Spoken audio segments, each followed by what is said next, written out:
Sport kompleks 6,5 kvadrat metrasında düzülecek. Eski stadionun yerinde, Çok Meydan'ın Poyraz Günbatı tarafında eski gimnaziyanın yanında. Sport meydanın yeri hazır düzeltilmiş. Hepüla gimnaziyanın eski kotelni 200 kvadrat metralık yapısında serbest güreşmek salonu hem değişmek yıkanmak odaları yapılacaklar, söyledi primar Oleg Konstantoglu.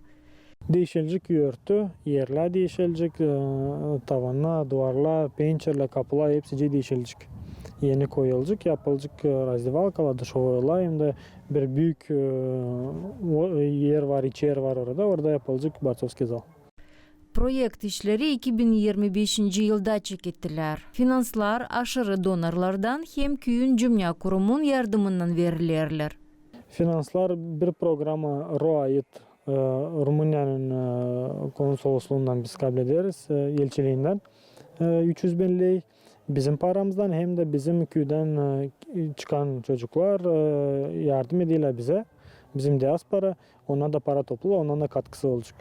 Projektin çerçevesinde yenilenecek skemniler 500.000 oturmak yerindeki kuvvetler birliği derler aynı projektin çalıştırılması Çok Meydan köyün sport yaşamasında hem infrastruktura ilerlemesinde belli edecek.